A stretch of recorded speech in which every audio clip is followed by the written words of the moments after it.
Ducks fans, are you ready? You are listening to the DucksNPucks podcast. This is the #1 home for Anaheim Ducks talk and analysis. Here we go. Welcome to the show. This is your host, Mike Walters, along with my co-host, Eddie Richard, and we are back with a ton of ground to cover. The Ducks finished their road trip before the All-Star break. The Road Warriors, as we'll call them. Yes, they didn't play the greatest, but they got 8 out of 10 points. They went into the All-Star break, and they had a new GM going into the All-Star break, Pat Verbeek. So we'll talk all about that. We'll talk about Zegras, Terry, and Gibson at the All-Star break. And a little bit more trade news at the end to finish off the show.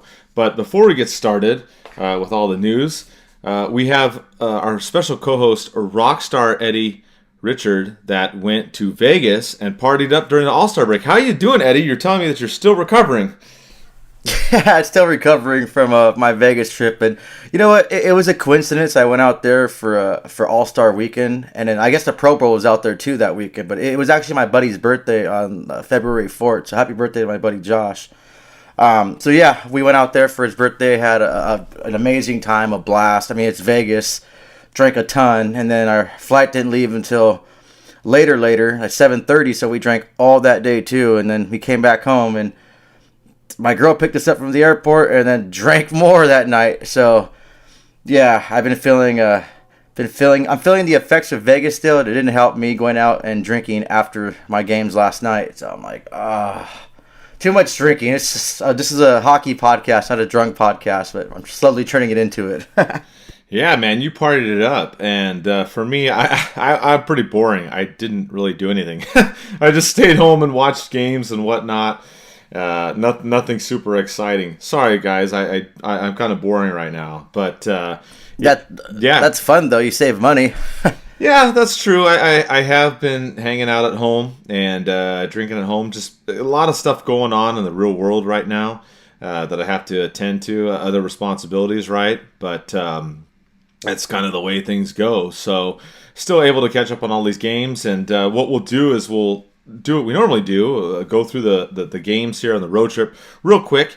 As I talked about before, we have the different markers for the timestamps of when you want to listen to different things. So we're going to go through the road trip real quick, and then we'll get to, like I said, Verbeek, and then the All-Star game, trade news, and all that. So if you want to jump ahead about 30 minutes, you can. It'll be in the description box. It'll tell you where we're at. So when we last left off, the Ducks went on this road trip.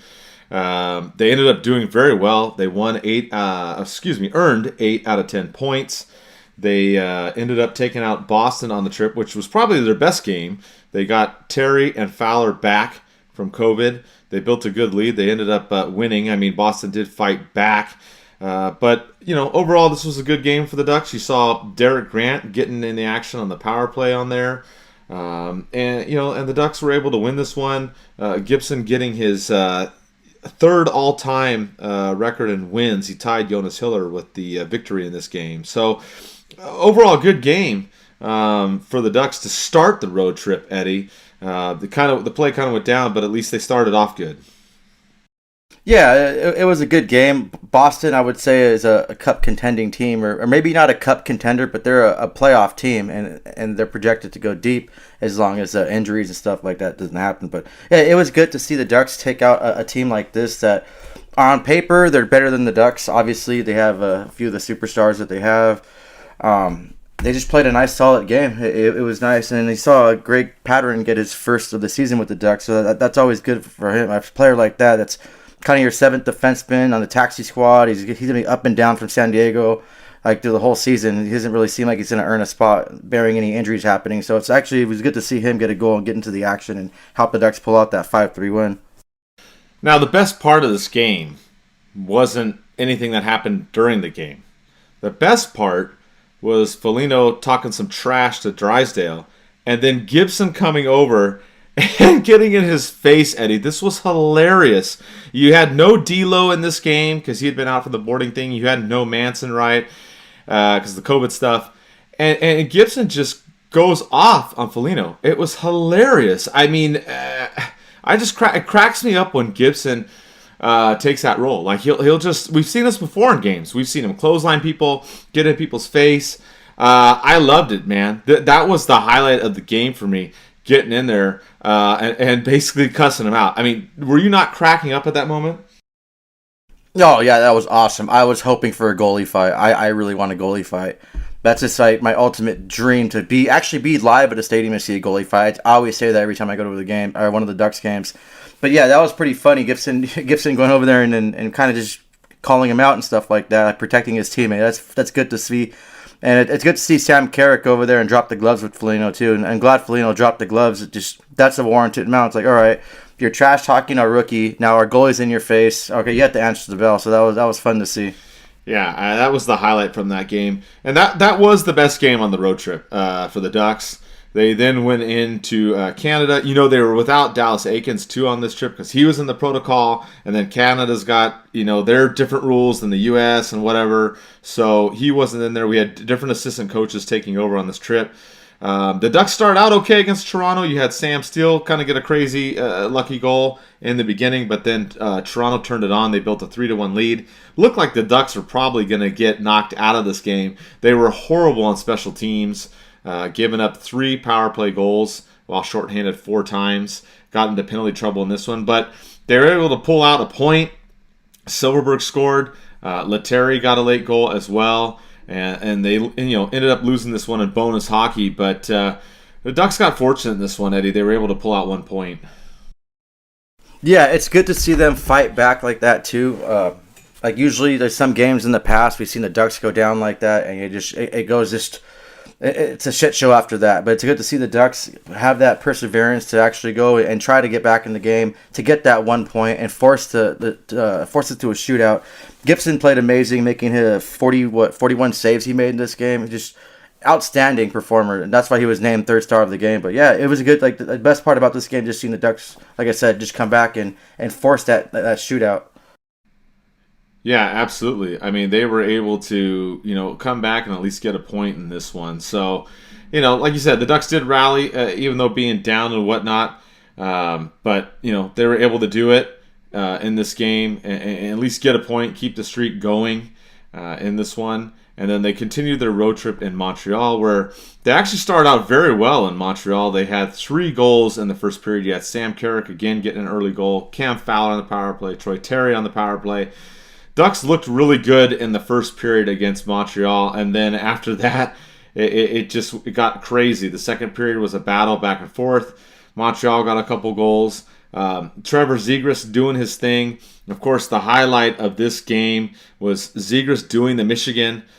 Sadly, no fans in the stands, but that was the highlight right there. But you do have to give credit to Montreal. They fought back. They got a couple goals in the third period, one really late. The Ducks were able to hang on and win this one 5-4.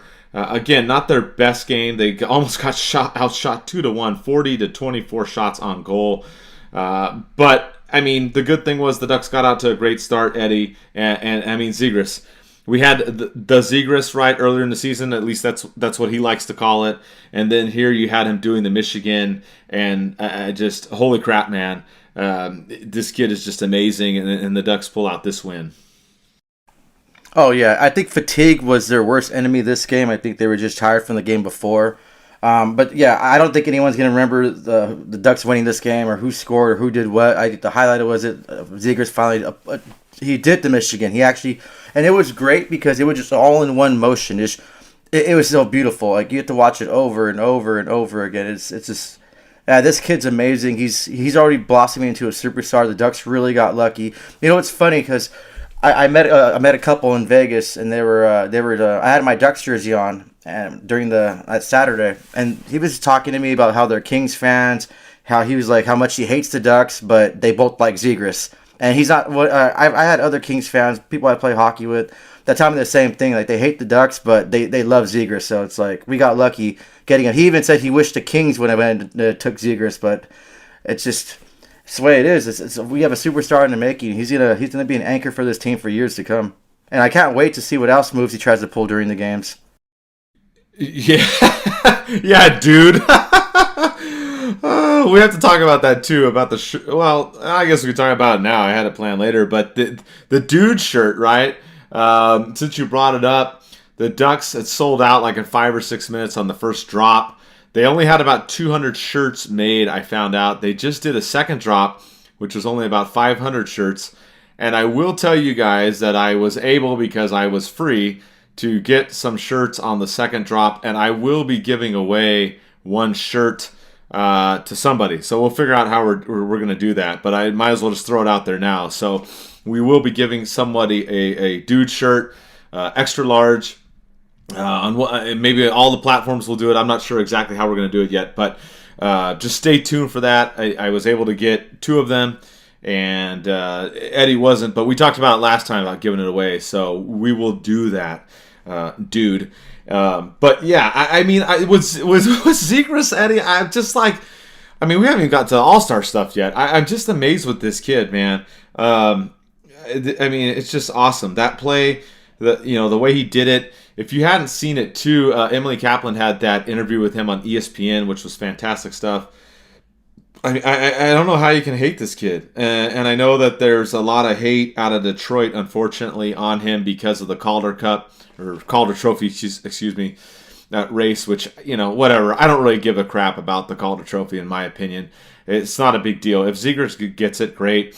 If one of those players from Detroit gets it, that's fine. It doesn't really matter to me. It's not a big deal. But outside of the Red Wings, everything I've seen from everybody else, like you said, Eddie, is that people just love Zegras. They may not like the Ducks and think we're whatever, but even being, a Kings fan or a Sharks fan, Nashville fan, whatever, everybody I've seen pretty much talks about this guy. And it's just amazing to watch, Eddie. And I think you're right. Some of these games, they're not going to talk about the score. They're not going to talk about who wins. Like that game against Buffalo when he did the quote-unquote Zegras. No one remembers who won that game. No one remembers. I think it was even Elliot Freeman on one of his podcasts got it wrong. Who won? And I don't blame him. I mean, all you care about is the play, just like this game, Eddie. Yeah, it's just, I don't know. With Zegras, too, I wanted to mention, too, I just wrote down in my notes, I guess there's some hate going around the All-Star weekend. He was posing, I believe, with R.A. from the Spit and Chicklets. He's holding a beer. And a lot of people I saw on Twitter, which I don't know why people like to bitch and cry on Twitter so much, and like than Facebook and Instagram, but people are trying to, there was like some Kings page that was trying to like bash Zegras and say he shouldn't be part of the league, or he's suspended for that. And it's like, come on, who cares? It's a Bud Light. He's an NHL hockey player. He's in Vegas. I mean, like, honestly, how many of us have underage drank before? It's just, it only happens. He's 20 years old, so I just that irritated me. I wanted to address it too, because a lot of people, or a lot of like people, I guess the haters on Zegras, were just making that such a big deal when it really wasn't. Just posing with the beer. He wasn't even seen drinking it, so he probably just wanted to be cool holding a beer. Like, who knows? Yeah, I'm with you. I purposely did not repost that. I did see that, and I didn't put it out there on Twitter because that person, I forgot whoever they were, but they went back and like backtracked after they got so much heat and said, "Oh, I was just joking. I'm a Kings fan, blah, blah, blah." It's like, nah, dude. You put that out there and you got blown up, and now you're backtracking. Just, you shouldn't have put that out there, dude, because that's how Twitter is, man. People are ruthless on Twitter. That's just the way that they are. I swear. But you know what he did though? He put that out there. Zegras is going to be 21 pretty soon, and did that. And then all of a sudden he tried to like slow walk that back, and I was like, dude, nah, dude. That's why I didn't repost it. I'm not going to give that guy any attention. That guy should take an L, dude. You're dumb, dude. If you were joking, you would have made it a joke in the original post, and you didn't. You were trying to put down our guy because you're a Kings fan. Go F yourself, dude. Get lost. Kick rocks. I don't care. I think that's what I said some questionable words to him. I was a little inebriated at the time when I saw that, so I had to respond back. But then I went to go check back what I wrote. It was like the post was deleted. So like I said, everyone probably blew him up. Zegras is probably one of the hottest players right now in the NHL, popularity-wise, just the way he is. It was just stupid that people act like that. I remember one story, too. Some of the Ducks players were headed to Vegas, and then they had couple of the players drinking while on their way to Vegas. I just wrote one of the players like, "Hey, maybe you should take that off your story. It might not look good." And it's funny because they actually listened to me and they took it off their story. I think you remember who it was. I'm not gonna say his name on the show, but I remember that story I told you a while back, Mike. Yeah. I know. I'm with you. I like to keep it positive, but I know what you mean. I feel you. I mean, I'm not going to say I'm perfect because I'm not. I do stupid shit too once in a while. So it is what it is. But yeah, I mean, they're going to Vegas and having fun. I mean, okay, I just went there too on New Year's. So, I had a blast, even though, we lost, whatever, to the Golden Knights, whatever. But yeah, I know. So, all right. We got a little off there on our Zegras tangent, which we got more Zegras talk about the All-Star game. Tons of stuff with that. But let's finish up this road trip nonsense. Let's see. They had that Montreal game, right? All about the Michigan. You don't remember who won. Well, I mean, no, we know the Ducks won. But anyways, they go to Ottawa. Ottawa gets crazy because, and I'm not getting political, but they had the truck driver thing up there. Found out that the Ducks had to switch hotels because it was a mess trying to get to the arena. Again, no fans. Whatever. You can say what you want about that. This game, the Ducks didn't have their best stuff, but, it was entertaining. You had Raquel getting on the board. He hasn't been as hot lately. Doing his spinorama goal, which is fantastic. Of course, Tyler Ennis has to do a spinorama goal to tie it up. And then Terry gets one in the third, and the Ducks are able to win this game. But I like Comtois dropping the gloves early in this one. That was good. Some fighting going on in this game. Again, the Ducks, they got outshot 45-20 on net. Kind of crazy. And they were able to pull that out. And I mean, really the theme of this road trip is Gibson. Gibson saved the Ducks' ass outside of the first game against Boston. They played well in that one. But the rest of these games, it was the Gibson show. And proving why he is, worthy of being an all-star, Eddie. But crazy times in Ottawa. The Ducks pull out 2 points. Oh, yeah, but I just didn't like the way they played against this team. Ottawa is a terrible team. They have really a lot of issues with that team, and I think the Ducks should have done a lot better and beat them by a larger margin. But all that matters is getting those 2 points, and Terry scoring a goal. That was awesome, too. So he's reaching that 30 goal mark closely, like we've talked about. I believe I forgot the guy's handle on my buddy on Instagram. We were writing back and forth. He believes that he can get 40 goals.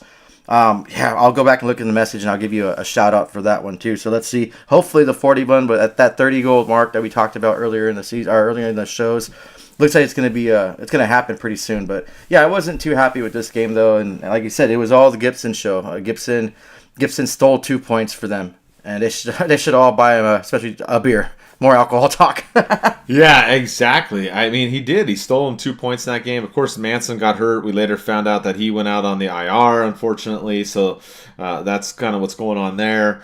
And then the Ducks ended up finishing up in Detroit.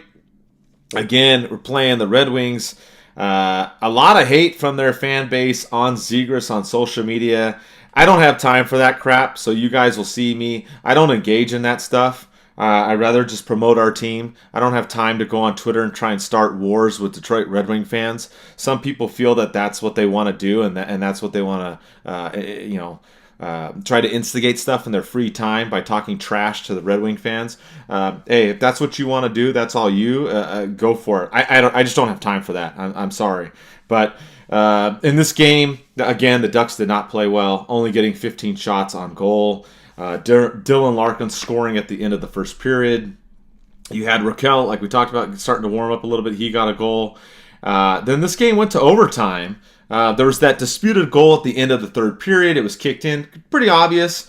I always get nervous about the kicked in goals, though, because the Ducks always get fucked on those.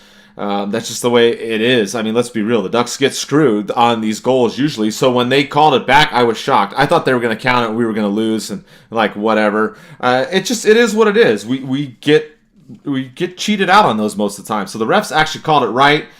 And then, of course, in the overtime, the Ducks lose. Kind of a questionable play. It looked like Gibson covered the puck. He was trying to spring a 2-on-1.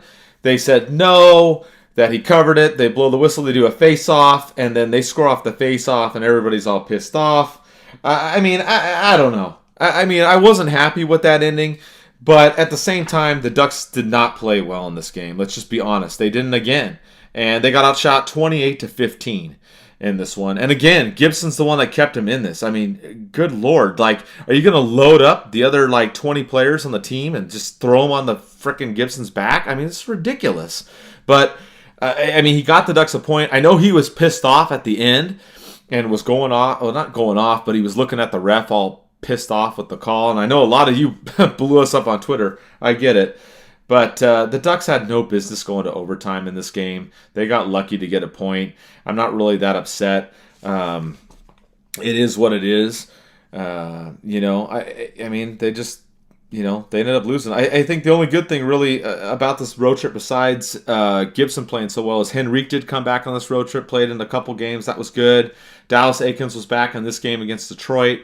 So the Ducks are getting, back to full strength, something that we don't even understand what that means because this team has been just so discombobulated lately. It's so hard to evaluate this team. A lot of people ask us, are we a playoff team? Are we a contender and whatnot? And I think it's really tough when you've had all these, different coaches out and players out and whatnot.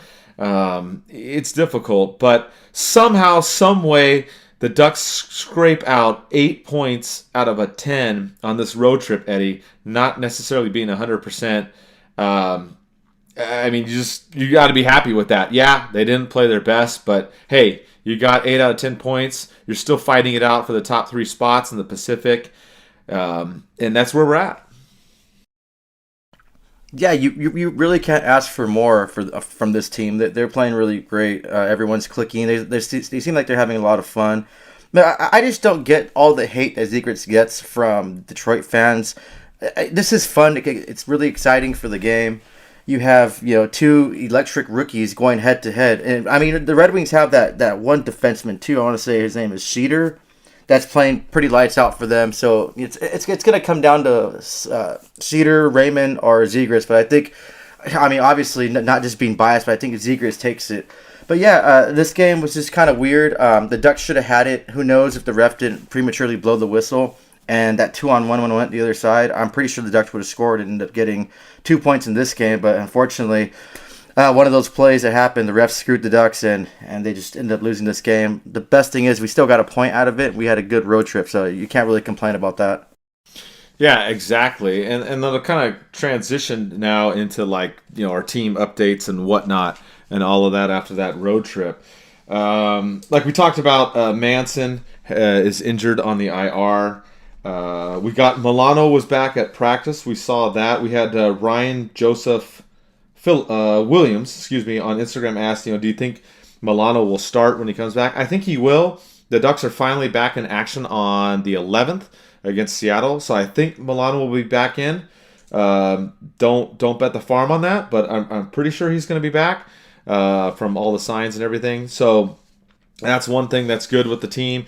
And, with this team, it's really hard, like we said, to evaluate. So you look at the standings and you get excited because the Ducks are in second place in terms of points. So they have 55 points. The Kings have 55 points. And Vegas has 57. The Ducks have played more games than those teams and the rest of the Pacific.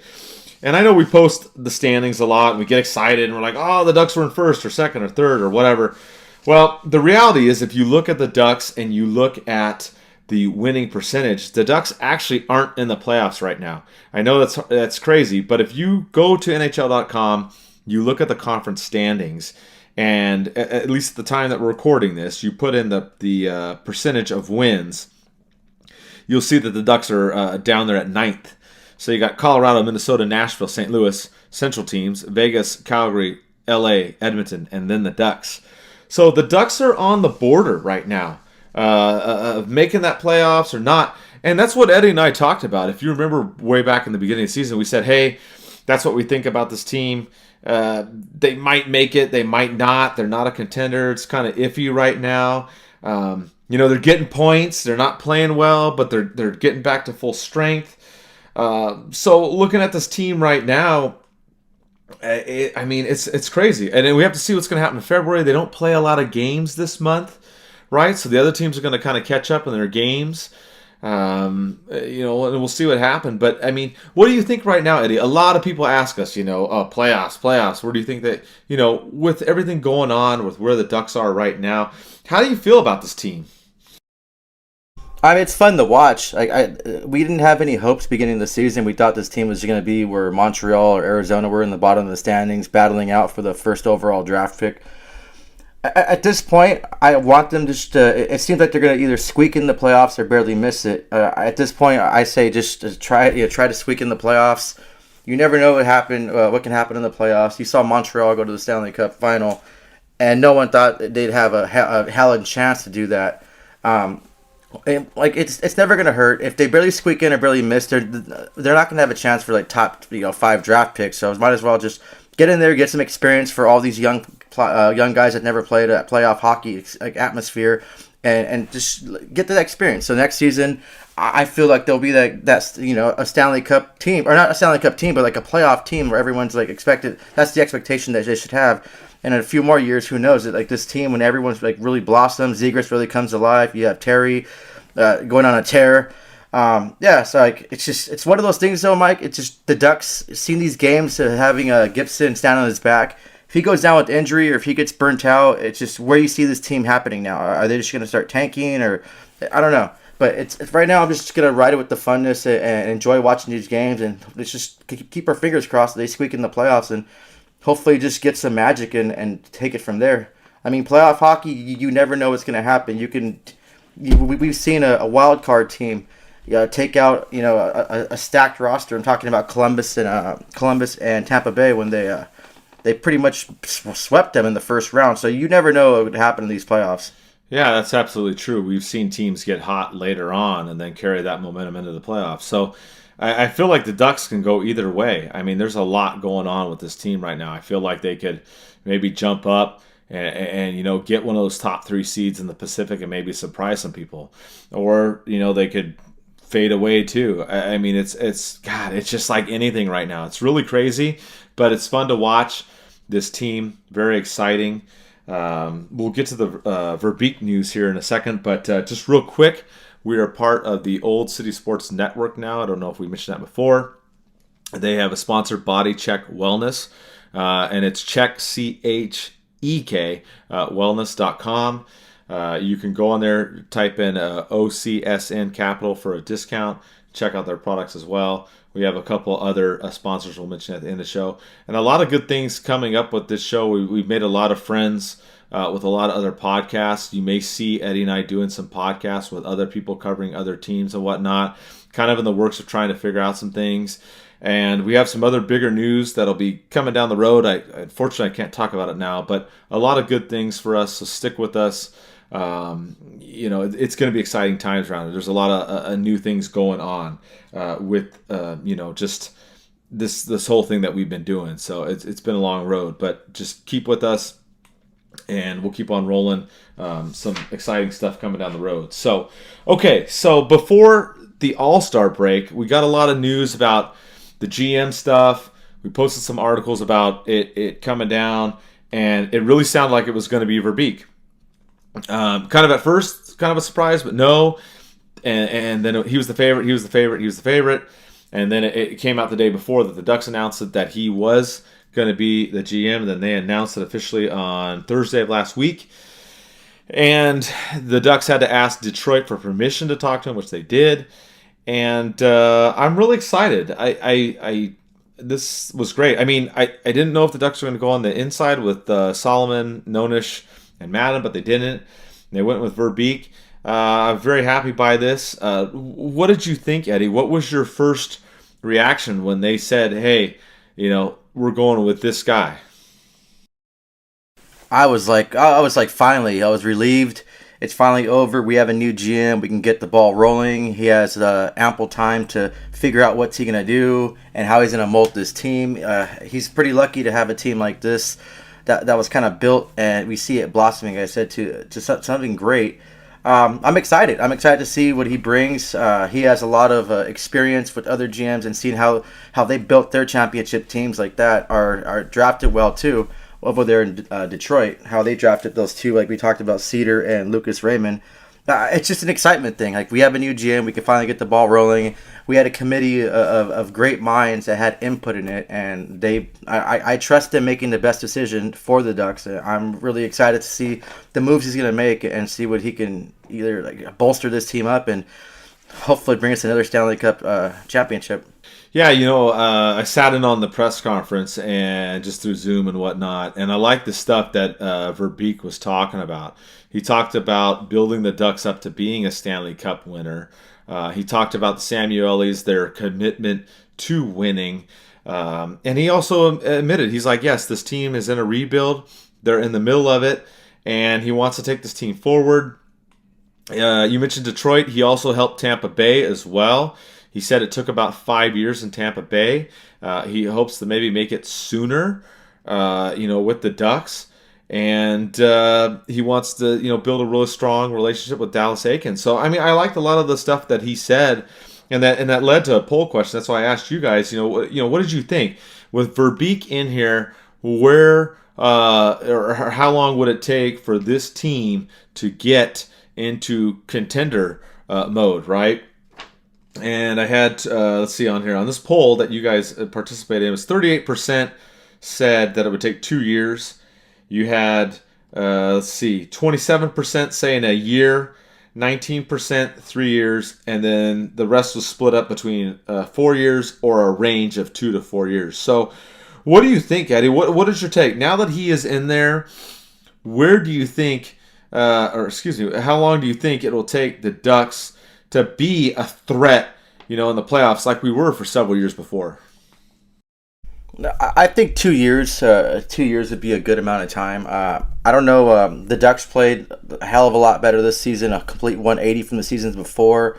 They're starting a team that's starting to take seriously. Once these players, these rookies that we have, our younger players start getting more and more experience. We see Zegras already acting like a seasoned vet. So when he gets that more experience and just blossoms into that superstar, this team's going to be dangerous. We're set with our goalie already. Like, I think Gibson's a fantastic goalie, probably the best goalie in the league. Or him or Vasilevsky, they can go hand in hand.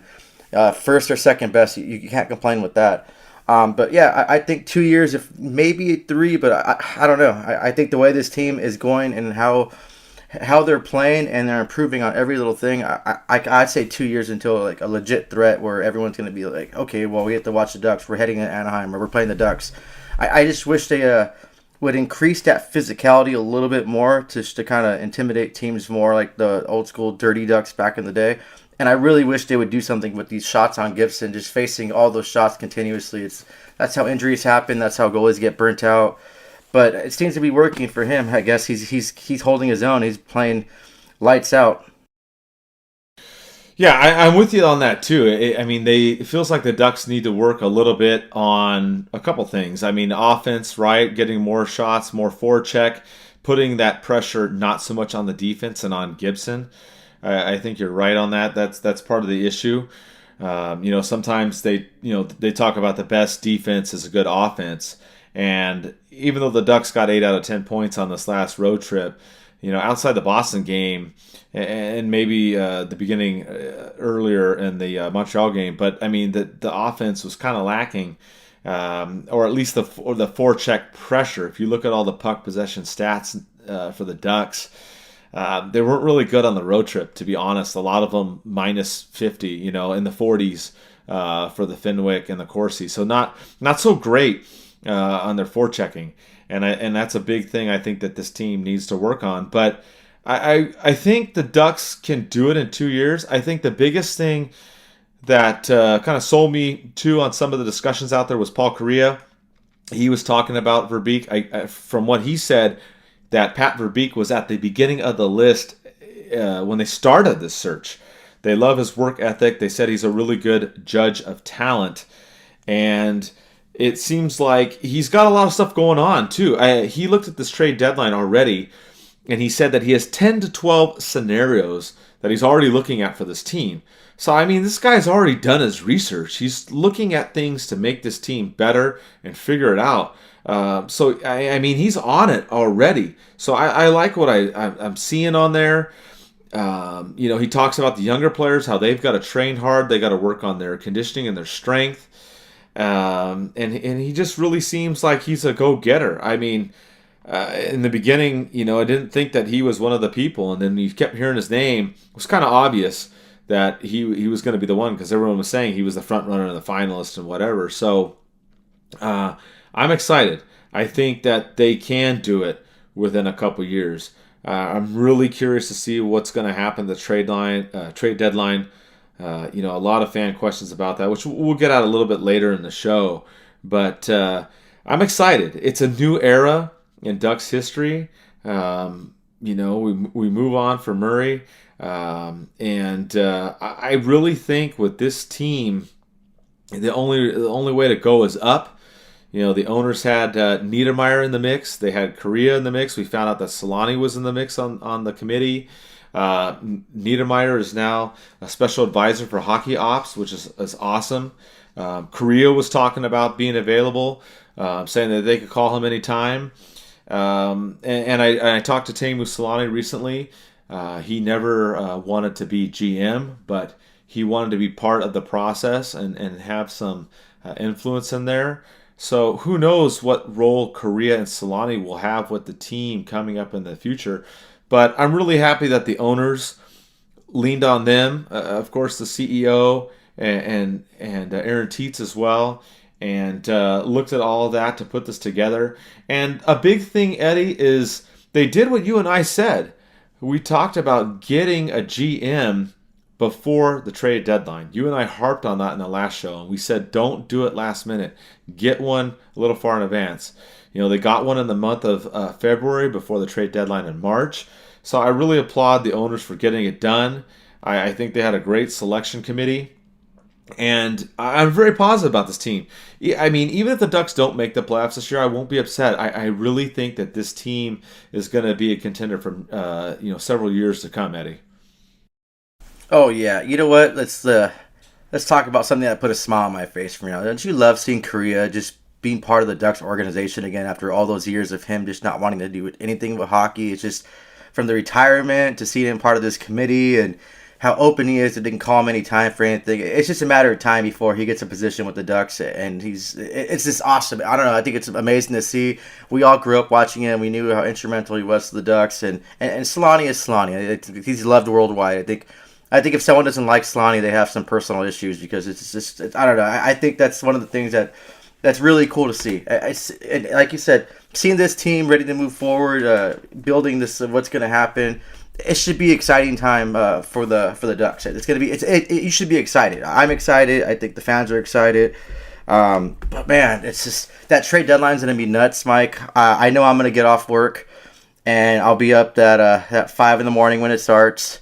My morning beers and go through that whole tradition again. I'm looking forward to that, Mike. Hopefully you can get off work too. We can kind of do a live show, do some live streaming for the fans, go on Instagram Live together, or do something fun because I know it's going to be an interesting and exciting trade deadline.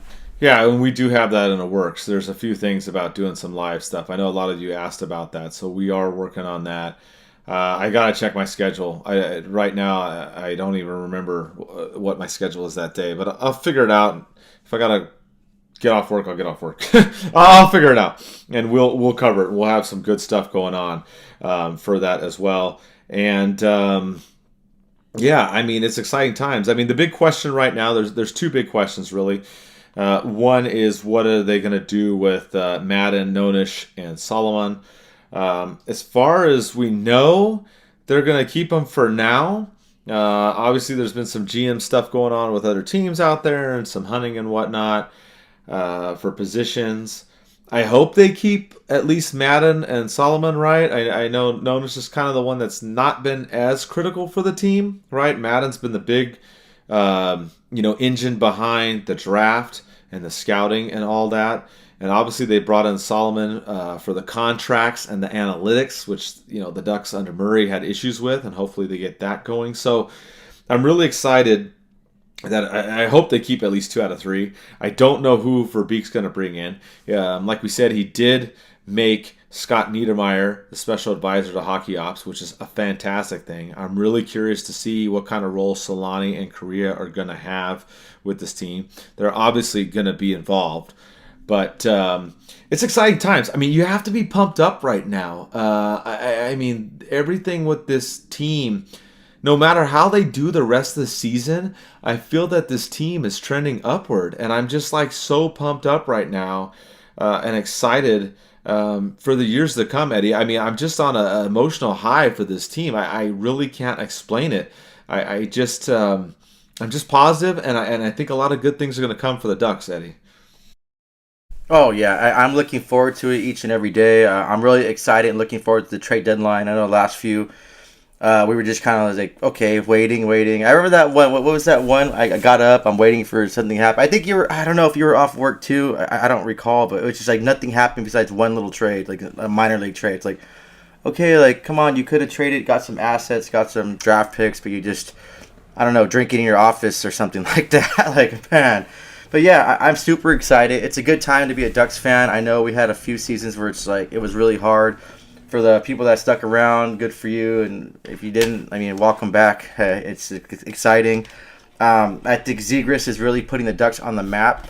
We had a fan question, I know, a few shows ago asking how come the Ducks don't get any love or coverage. I forgot who asked it, but thank you for the question. But they're sure as hell getting a lot of love and coverage now because of Zegras, and that's just really fun to see. This team's exciting, electric. We have a new GM. We're ready to start making some big decisions, some big moves, and gearing this team to have a really great future and hopefully bring more than just one more Stanley Cup. It's really exciting, and I'm proud to be a part of it. I'm proud to cover it. So, yeah, I agree with you 100%. And you talked about Zegras.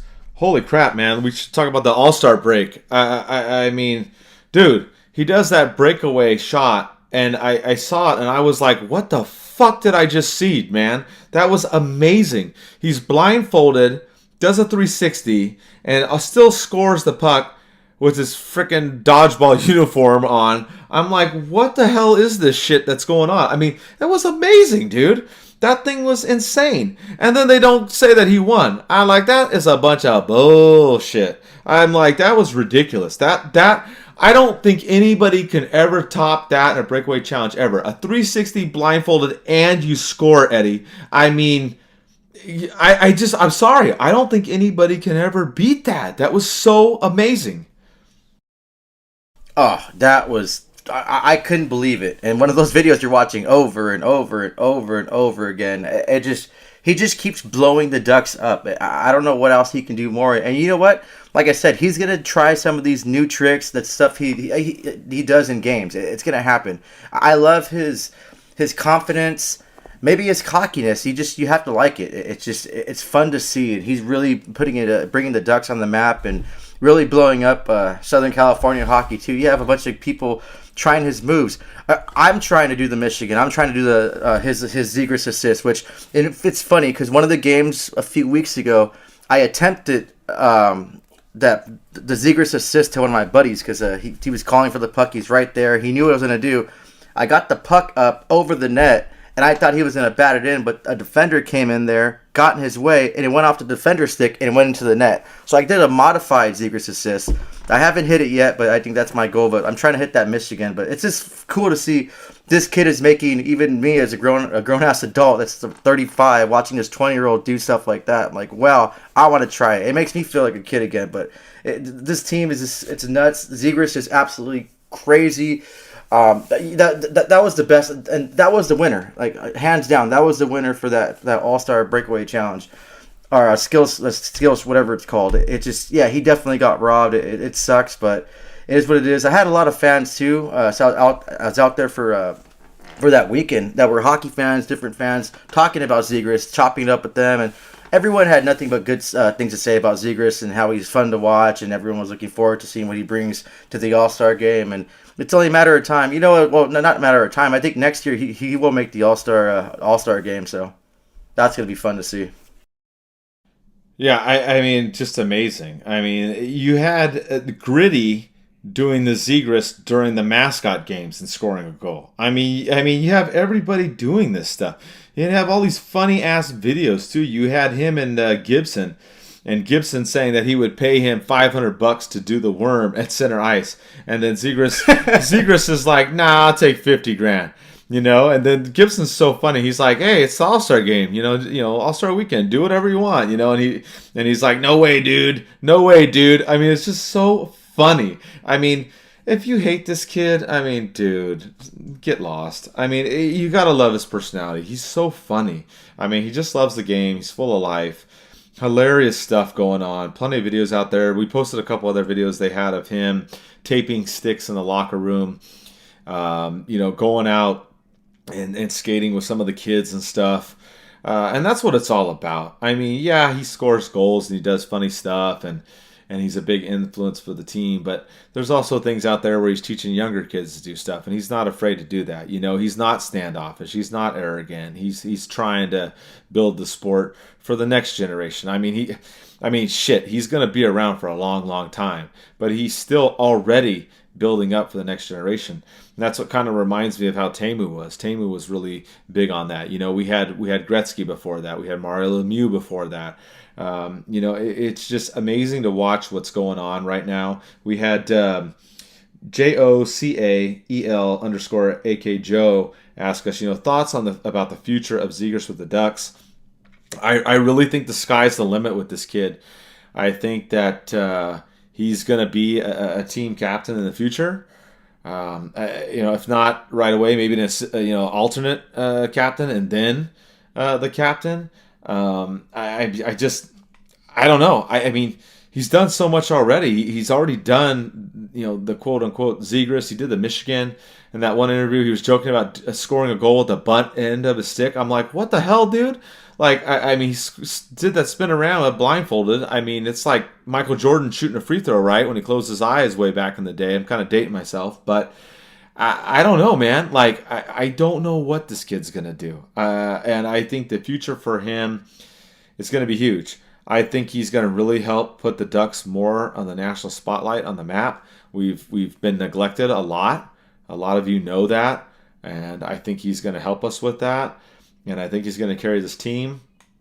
And with Verbeek at the helm, I don't want to jinx it, but I just think a lot of good things are going to come for this team in the years down the road, Eddie. Yeah, that was a solid pickup to bring Zegras. He's the future of hockey. Just like you said, he's like the next generation and the future of this sport.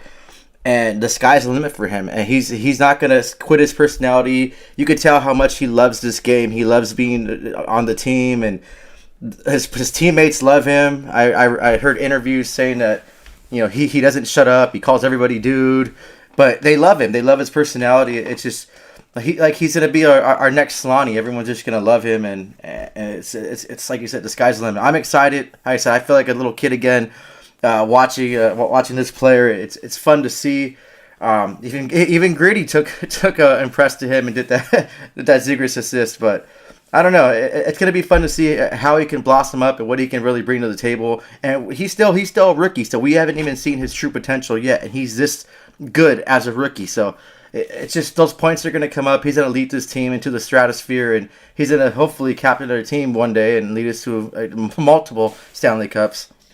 I know you're getting ahead of yourself, but I like it. That's how I know. That's how excited I am. No, I mean that's how I feel too with this team, and I really think this trade deadline will kind of transition into it. But the trade deadline coming up here is really going to be important for this team. There's so many things to consider. We had Connor.jl ask, what should we do if the UFAs? And of course, all the talk in the town is about Lindholm, Manson, and Raquel. The big thing with Lindholm is they're all talking about him getting an 8 or 9 year deal around $8 million. And the question is, what are the Ducks going to do with that? Are they going to sign him for that, or are they going to try and go lower? I've heard some people talking about trying to get him at like $7 million. Will he do that or not? Or will he do, 8, between 8 or 9, but for less term?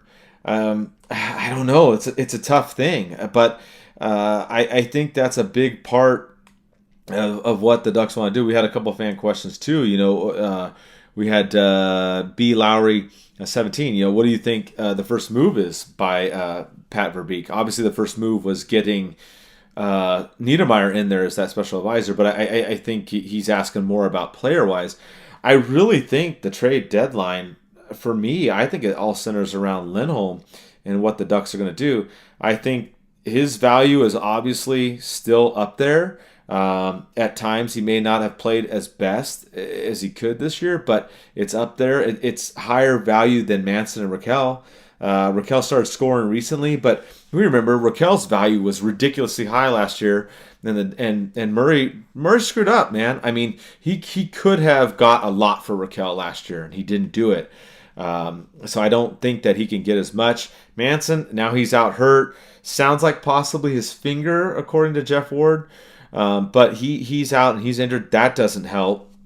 So to me, whatever the Ducks do going into this trade deadline, Verbeek said, like I mentioned earlier, he's got 10 to 12 scenarios. I think Lindholm is a huge part of that. He has to figure out, do you want to pay him that much money, and do you want to pay him for that much term?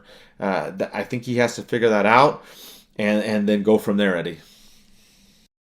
Yeah, it's like I said, it's going to be something that has to be worked out before the trade deadline. If not, someone has to go. Like I said before, question is, you have Raquel and Lindholm being pretty much like brothers. Do they want to stay on the same team together? And is it going to be one or the other? Or if they trade Raquel and try to keep Lindholm, is he going to want to stay? Or he wants to go and find his own team with Raquel? It's going to be interesting. And it's going to be really stressful on our new GM to try to work all this out. I think if you want to move into the future, you can't keep all three of these guys on the team. I think someone has to go. We have to get some assets going on. We have a lot of cap space, and we can make a lot of big moves and open up some roster spots. And like I said, Mike, it's going to be an interesting trade deadline, or the weeks leading up to the trade deadline, to see if we can get an extension for one of these guys, or a couple of them, or what's going to happen. I would just bank on them not being traded, if they're going to be traded, until the trade deadline, because that's when you can get the most value for these players, and you can really rob teams and have teams overpay for them when the teams are trying to make a Stanley Cup run. I think $7 or $8 million would be a fair price for Lindholm too. He can probably get more on the open market, as we've seen last season how some of these UFA defensemen went. But yeah, that's going to be a stressful time for Ducks fans, but it's going to be fun and stressful and fun and stressful. Yeah, and I mean, and in the mix too, we harp on those guys a lot, but don't forget, Getzlaf's going to be an unrestricted free agent at the end of the season. We talked about before how he had hopes of being a GM when he retires. Is that something that he wants to do? Does he want to keep playing? Right. So, his last deal here was $3 million. So what is he going to do at the end of the season? You got Delorier. He's at a $1 million deal at the end of the year. What are you going to do with him? Smaller people, Sam Carrick, Buddy Robinson, not as big of a deal. Obviously, Patterin, a couple more UFAs in there. You also have finally Kessler's contracts coming off the books. We talked about some rumors about that contract getting traded. I don't think that's going to happen, but at this point, it's still a possibility. But you have that out there, and if you look at cap friendly, the Ducks, not counting these UFAs, are going to have like $40 million in cap space, which, I mean, that's not realistic. Obviously, they're going to sign people and do some things and get some stuff going. But they got to figure out some stuff. I wonder if Verbeek's going to sit down with Getzlaf and talk to him too. That might be another piece of this puzzle. Like, hey, what's your plan, man? Do you want to retire and start that executive career route through the NHL, or do you want to stick around for another season? I don't know. We haven't really heard. So I think that's another part that they got to look at and try and figure out with these deals. But I can tell you this, any kind of trades the Ducks do come trade deadline, they're not going to be bargain bin Bob style. I'll tell you that much. You're not going to see these little wino trades for these like diamond in the roughs that don't work. I'm sorry. That's what Murray did. And a lot of them, then he turned around and retraded them. It's like, come on, dude. Like, some of that stuff, Murray did a couple good trades. I'll give him that. But a lot of these little ones was like, what are you doing, dude? Like, I don't understand. And the list goes on and on with that. But I think that, That's the big thing. I really think Lindholm is a huge part of those three. I think Getzlaf is another part of that piece they got to talk about and figure out and see what they want to do. Or like we mentioned before, does Getzlaf want to try to go to another team and win a cup? But I don't think so. The recent comments by him was about how much he loved Anaheim, wanted to stay in Anaheim, and wanted to try to win another cup in Anaheim. So to me, I would think Getzlaf would come back at least for another season. That's just my opinion. I hope he would. But it's interesting times. I'm really excited for this trade deadline. I'm nervous. But I'm with you, Eddie. I think between Lindholm, Raquel, and Manson, at least one of those three is gone. Yeah, and it's starting to think because you want Manson to stay. Yeah, people get mad about him, but he's the kind of player that brings that physical, rough edge to the game. A player that you're desperately going to want in the playoffs. As far as Getzlaf, I think he'll stick around for one more season. I think if the Ducks were trending downward and having the season they had last year, he might be contemplating that retirement route. But see the way the Ducks are just trending upward, and next, if they make the playoffs and they get that experience, next season they're going to be more dangerous to try to go out and make the playoffs and make something happen. I can see him sticking around for another season, or I can see Zegras is duding him up so much to force him to stick around for another season. But yeah, it seems like right now Raquel would probably be the odd man out, and most likely with the abundance of forwards that we have and the pipeline that we have that are waiting for their opportunity to come up and show us what they can give us, I think he'd be the odd man out. Now the thing is, do you want to keep Lindholm and Manson, or do you want to get rid of both of them? Who do you want to keep more? I mean, obviously, I think Lindholm has the most trade value of all three of them, and they can get a huge return, especially if you're trying to acquire other players from different teams. So, like you said, it's not going to be a bargain Bob trading Chris Wagner away from someone that didn't really work out. Chimera that got mad because the media pronounced his name wrong. So it's just, it's like you said, it's going to be a different trade deadline, and I'm really looking forward to it. Not looking forward to it to see who goes or stays, but I think it's safe to stay. Who's going to stay? Gibson, Zegras, and Terry, but you never know. It's going to be interesting. Well, and it's funny that you mentioned those names, right? Because we've heard Gibson's name mentioned a lot recently before. I'm not ruling that out, but that's been out there a bunch of times. So whatever. The other thing too with Manson, don't forget, Elliot Freeman said that Manson had a no trade.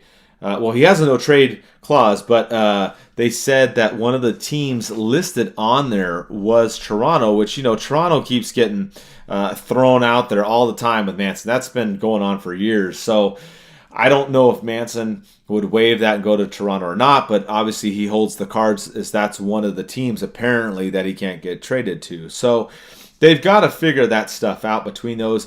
And then, enter Chychrun from Arizona. I've been told that the talks have heated up between the Ducks and the Coyotes between them. And it's funny because you talk about like Zegras and Terry. Don't laugh, but the Coyotes have asked the Ducks if they would be willing to trade Zegras or Terry in part of some kind of deal with Chychrun. I know, I know you're laughing. It's funny. Will the Ducks do that? Fuck no. I highly doubt that. They're not going to trade Zegras or Terry, especially not for Chychrun. Don't get me wrong. I like Chychrun. I like him, but I doubt they're going to do that. But that's been the ask I've heard, from some people. But the thing is that the Coyotes are kind of in the driver's seat with Chychrun right now. There's like 5 or 6 teams that are really in on him. So what I think that they're doing is that they're filling out these teams because we know LA's in the mix, St. Louis is in the mix, a couple other teams. They're just trying to shoot for the moon and see how high that they can get his value to trade. And I think that's what they're doing. The Ducks, if they trade, oh my God, I can't even talk about this, but if they traded Zegras or Terry for Chychrun, I think I would just quit everything we're doing right now and just shut everything down. I mean, that's how much I know that that's not going to happen. But you have to understand how trading works. If you have a guy that's a hot commodity and a lot of teams are hitting for that guy, of course you're going to ask for the moon. You're not going to get it, but you never know if some team's like, what else are you going to, I mean, who knows? You don't know. I mean, 9 times out of 10, when you ask for something stupid like that, which it is stupid, they're going to say no. But sometimes the team might say, okay, well, what if you give me this player and that player or these draft picks? And that's how the discussion gets going, right? You start up high and then you work your way down. So I'm not saying that Chychrun's a complete no for the Ducks. Maybe that's in the cards. Maybe that's one of the scenarios Verbeek's working out. I don't know. Verbeek's new to the game. He's got all these ideas. I don't know. But if he thinks Lindholm has a lot of value and he wants to trade for him, then he's got to get someone else to help out the Ducks blue line. Chychrun's not a bad guy. $4.6 million cap hit through 2025. That's not a bad option. Obviously, not giving up one of our star players, duh. But if you're talking about draft picks, Comtois, something like that, maybe. McTavish, I don't know. I don't know if I'd do that. So, I mean, there's just so much that goes on coming up to this trade deadline. And you have Verbeek coming in, learning all this stuff. A guy that's got 35 years of playing and being an exec, in Detroit and also in Tampa Bay. This guy knows his stuff. So I'm really curious to see what happens with the Ducks. Stuff's going to happen. It's going to be crazy. Like I said, I don't think they're going to do a ton of moves and get nuts, but something's got to be figured out. They're either going to start re-signing some guys and figure some stuff out, but if they don't, then they've got to figure it out. Because if you let Raquel, Lindholm, and Manson at the end of the season walk for nothing, we're freaking screwed. And I don't see that happening. The Ducks did what we talked about. They got Verbeek in there. There's still time before the trade deadline. He can figure out things. He's well connected throughout the league. He's well respected. I think that the Ducks will figure it out and do what's best for the team. I'm still nervous, but I think that they'll work it out. And I hope that they, whether it's Lindholm or Manson, if they keep one of those two and bring in Chychrun, I think that would be great. I don't know if that'll happen, but who knows? Verbeek might have his eyes on some other players that we have no idea about. It's too new to really tell right now, Eddie, but I can just tell you that I'm really excited. Oh, yeah. Chychrun would be a great addition to the team, and especially his cap hit and how young he is. And he's just, all the teams are interested in him. I read, and I forgot the source. I want to say one of the known analysts posted it. I totally forgot to write it down, but I remember reading it that the LA Kings are out. They were in on Chychrun, but now they're out. I know the Coyotes are going to start shooting for the moon and asking for everything. Yeah, it's funny. The Ducks aren't getting rid of Zegras. They're not getting rid of Terry. I think they're safe to stay. They're a cornerstone, and they're going to be Zegras is going to be our franchise player. He's not going anywhere at all. You have to, I don't know, they'll probably give up their firstborn before they give up Zegras at this point. Don't forget too, a lot of teams have been doing this, those three-way trades. Ducks can probably send Lindholm to another team with a draft pick, bring in a nice little rookie or a player that Arizona might want, and then they can flip Chychrun and that player. Things can happen like that too. Arizona too is taking. They said they have the cap space to take people's bad contracts for draft picks and stuff like that. So that could be a take into consideration for kind of a three-way trade. But like I said, and I'm really excited for the draft. For the trade deadline I'm talking about. It's going to be something different that Ducks fans aren't used to. It's going to be like putting your seatbelt on when you're at home because we're going for a wild ride.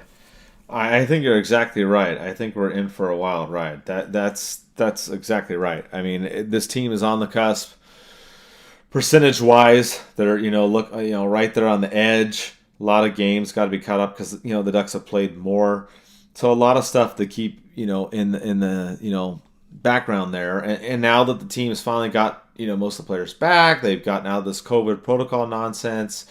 I think this time period for this team leading up to the trade deadline is going to be critical because we're going to see now a more full strength team. We talked before about rust versus rest. I think this was a time where the Ducks needed the rest. They're extremely exhausted at the end of the road trip. You saw that interview with Fowler at the end. He was just tired. He was wiped. And I think that the Ducks can. This was that break that they had at Christmas. I wasn't a big fan of. We talked about that because when you're playing well and you're doing well and your team's healthy, you want to kind of stay in there. Yeah, they had some guys in the protocol, obviously, but I really think that this break was maybe more of one that would help them. And I think they're going to be charged up. Like I said, they're going to kind of start slow. They got Seattle coming up, then a couple games the following week. But everything's kind of spread out in February, and then they're really in full swing in March. They're hammering it. They're playing 3-4 games every week up to the trade deadline. So it's going to be interesting to see how they perform. I think if they turn on the juice and they play well, they don't trade as much.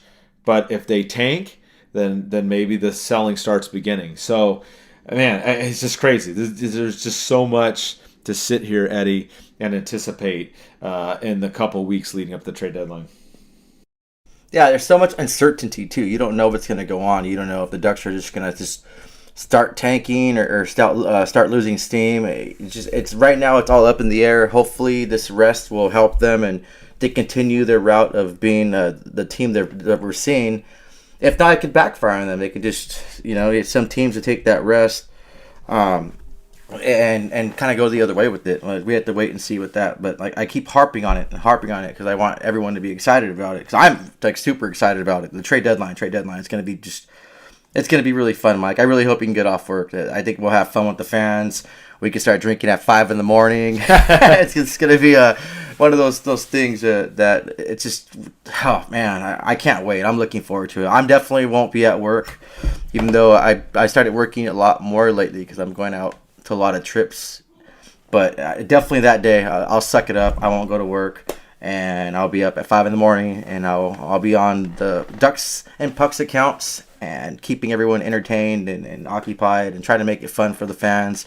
Maybe do a giveaway or something just to keep everyone engaged. But looking forward to that day and interacting with all of you guys. And like I said, I really appreciate and thank each and every one of you guys for being supporters. All your kind words, your comments, your reviews you leave us. It's just, this stuff's not easy, especially Mike. Mike is just going nuts this season. I had to take a little bit of backseat with just my cybersecurity and work, but Mike's just right there grinding it away each and every single day. Eating the news that comes out, Mike's on it. So Mike, that's just, I just wanted to let all the fans know how much I appreciate Mike as his co-host and being part of Ducks and Pucks, but also being a fan of his work and his work ethic and how much dedication and love he puts on this podcast and the content he posts. So it's just, if you guys are listening, go ahead and blow up Mike and just show your appreciation to him too. I appreciate it, Eddie. I mean, it's just trying to cover the information as best I can, and I'm not perfect. I make mistakes here and there, but just trying to get stuff going, and trying to do more things. And there's a lot of good things down the pipeline coming. I mentioned it earlier in the show. Stuff that'll come up. I did want to mention we are doing another watch party. We will be at the Steelcraft on Saturday, March 12th.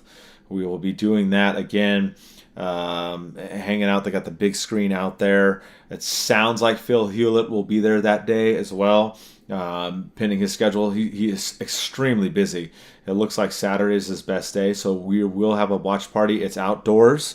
I will double check all the rules for you. I just kind of confirmed it actually right before the show.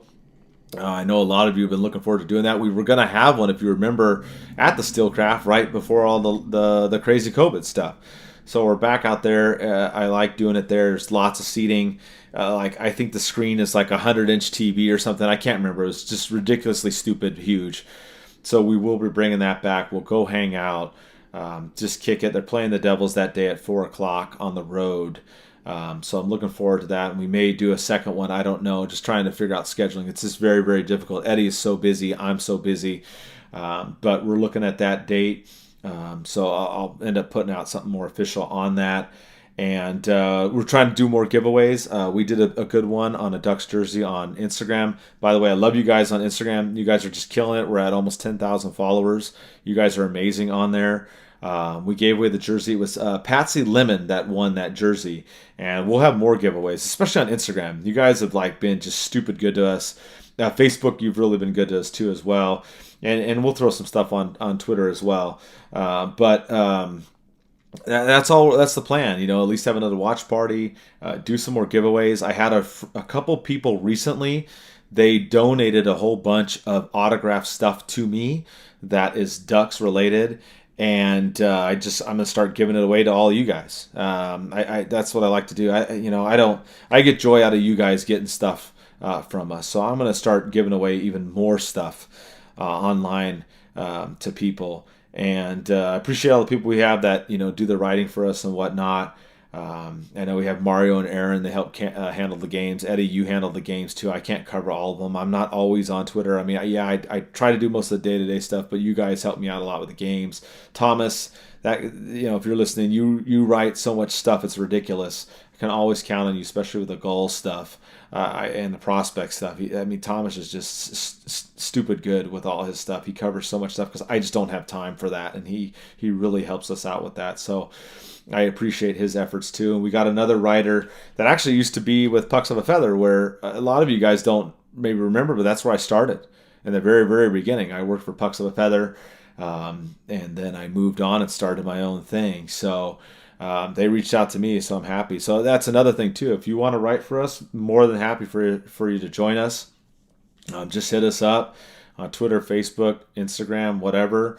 Getting a lot of DMs on Instagram. Jesus, I don't pay attention to Instagram as much, Eddie, and I really need to pay attention to that because we get a lot of DMs on there. I don't know if you noticed it, but I usually don't check it, and I've really been on it in the last couple of weeks, and I'm like, oh my god, dude, a lot of people are asking about stuff.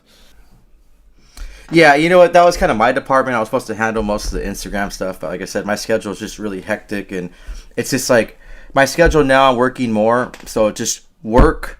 I get off work, I have to come home, jump on my laptop, and spend hours doing cybersecurity training.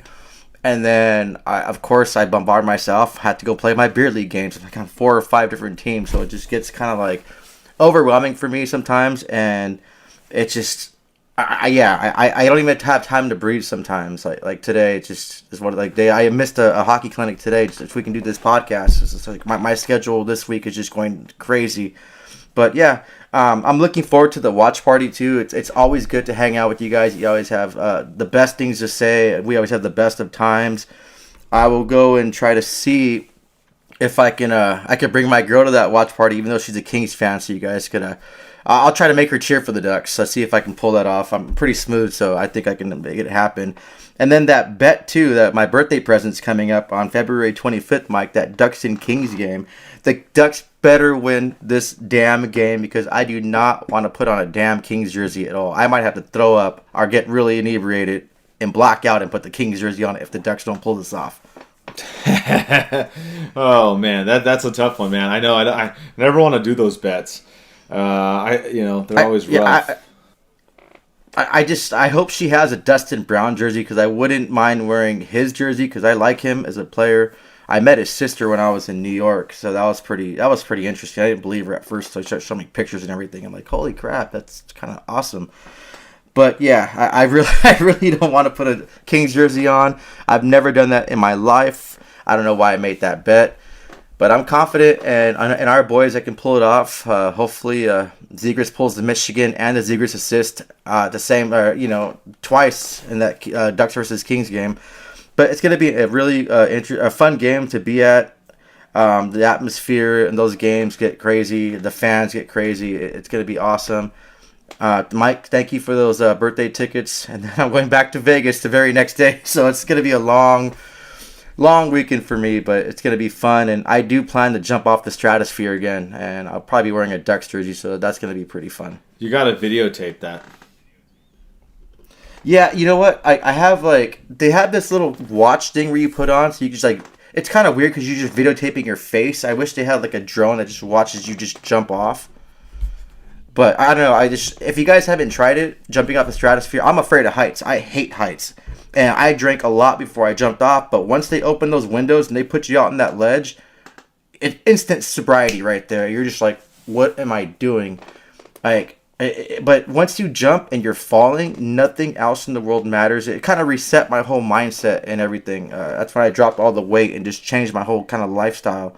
But I want that feeling, and I guess that adrenaline rush that I'm chasing. So I'm looking forward to doing that again. It's gonna be fun, and I'll have a +1 with me doing it. So hopefully she doesn't chicken out and doesn't get that shirt that says I chickened out to jump the stratosphere. Maybe I can just give her a light little push to go off the ledge. Oh man.